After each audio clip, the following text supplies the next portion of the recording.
Let's begin this morning with, as we do every morning this week, with Donald Trump. He's on trial in New York City. Have you heard?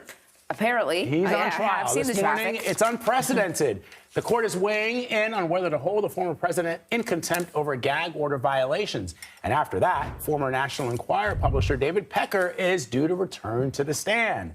Prosecutors are questioning him to back up claims that he worked with Trump to hide information before the 2016 election. Trump has pleaded not guilty to the 34 charges against him. Robert Costa is covering the trial for us. Leaving the courtroom on Monday, former President Donald Trump summarized his defense.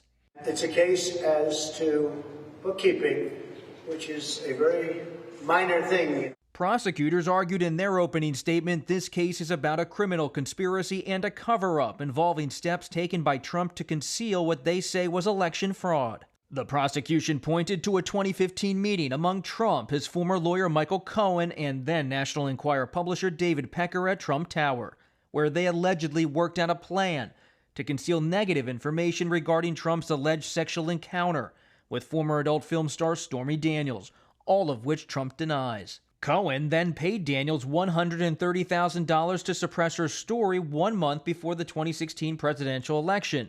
Trump later reimbursed Cohen, citing the payment as legal fees. Prosecutors Monday called it a payoff. This is the case, so we did nothing wrong.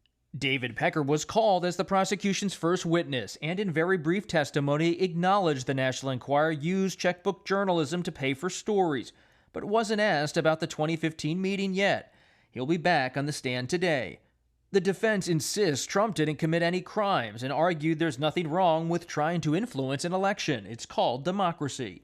Meanwhile, the former president swung the spotlight on President Biden, falsely claiming that Democrats in Washington orchestrated his indictment to keep him off the campaign trail. I'm here instead of being able to be in Pennsylvania and Georgia and lots of other places campaigning. CBS News national correspondent Errol Barnett is outside the courthouse for us. First on the docket today, Errol, there's a hearing that'll be held over whether Trump violated the judge's gag order. So what are you hearing? Hey there, Vlad and Anne-Marie. Well, this is significant, Vlad. At about 10 a.m. this morning, Judge Juan Merchan will decide what to do about what the prosecution says are some 10 violations of a gag order placed weeks ago to limit Donald Trump from insulting, commenting on, or complaining about the judge, the prosecution, their relatives, or any witnesses in the case. And according to prosecutors, Trump has violated that some 10 times already through Truth Social posts and comments that he's made publicly, specifically as it relates to Michael Cohen. He is expected to be one of the key, if not the star witness of this trial, because he was Donald Trump's lawyer and fixer who turned on him and pleaded guilty to this scheme in which they paid to suppress negative stories about Donald Trump leading up to his presidency. Now, Judge Juan Merchan has three options here. He can either just sternly warn Donald Trump not to do it again. He can issue a financial penalty. The prosecution is asking for $1,000 per violation, so that would be $10,000. Or the most extreme would be to put Donald Trump in jail for up to 30 days. No analyst or expert believes that will be the case, but it will set the tone because the jury, while they won't be in the room while this is decided, Vlad and Anne-Marie, when they come in at 11 a.m. to hear continued testimony, they'll find out. And all of this speaks to Donald Trump's credibility when it comes to how he behaves in court and in this case in general. So all of that should get underway here in the next 30 minutes to an hour. So listen, we're hearing that court might adjourn early today again, because last time it was a dentist appointment, I think. What's going on today? That's right. Well, no, yesterday and today it was expected that court would adjourn at roughly 2 p.m. Eastern because of Passover observances. Yesterday, because of a juror's dental issue, they did move back the end time. So for the jury, they've really only heard 30 minutes of testimony from David Pecker, the publisher of the National Enquirer, who said he would be the eyes and ears of Donald Trump for this catch and kill scheme where they would suppress negative stories and amplify positive stories. The prosecution has him as a witness because they say it's key to show the jury and to demonstrate that Donald Trump willfully lied to the American people, and these 34 felony counts of inaccurate payments where they said it was for legal fees is just really the technical bedrock of the case, but the overarching thrust of the case, according to the prosecution's opening statements, is that Donald Trump lied to the American people, effectively manipulated the 2016 election by suppressing these stories. So the jury today will hear the rest of Pecker's testimony, and we're not sure when we'll hear from Michael Cohen. We may also hear from Stormy Daniels, the pornographic actress that was allegedly paid off, and others. So things really gearing up for the jury today. All right, Errol, thank you so much. So CBS News legal contributor Rebecca Roiphe is here in Studio 57 with us to give us some analysis on the case so far. So yesterday we heard the opening statements from the prosecution and the defense. What did you make of them? One thing that I thought was remarkable was how much the defense was promising. So normally a defense strategy, it's not so hard because you don't have the burden. All you have to do is show that the prosecution hasn't met its burden. You can do that by simply poking holes in their case. Instead, the defense goes for broke and says, everything was perfect. Donald Trump is 100% innocent. These sort of claims that echo the claims that the former president makes to the public in his tweets or his Truth Social and in these public speeches, rather than going for a narrower defense that might be a more effective one in court.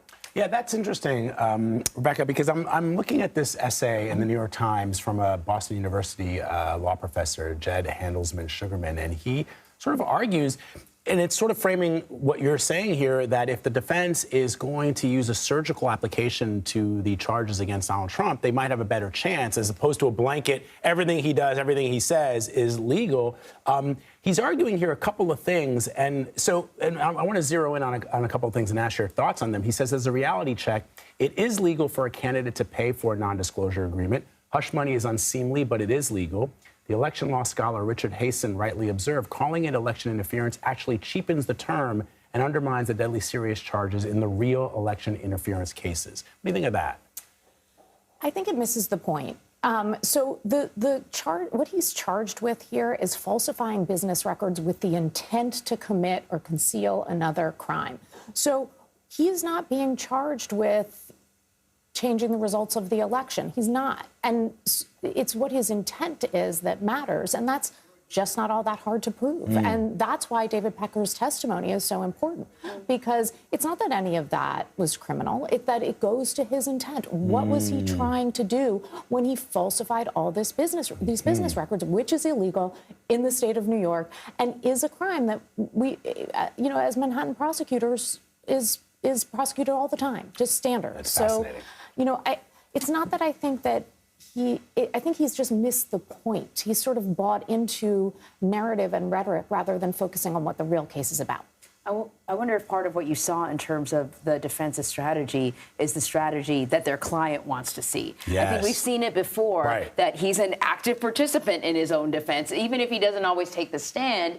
And often when you hear his lawyers talk, you hear him speaking. 100%. I mean, it's exactly like, remember the perfect phone call? Yes. It doesn't have to, from a legal perspective, that is overclaiming, right? You do not need to make it into the perfect call to avoid criminal liability for acts surrounding that. However, for him personally, psychologically, he always has to turn himself into not just an innocent person, but rather a hero. And that it can be a stumbling block for somebody who's facing legal charges. I mean, we'll see how it plays out. But but for me, that was not necessarily the best strategy in the opening statement. So if he takes the stand, as some have posited he might, it could almost be an open and shut case. Because if he's going to say all the things that you everything I did was perfect, this is a witch hunt, I'm allowed to do it, I'm the president of the United States, it's called democracy. Right. That's what he said. That might not go well for him.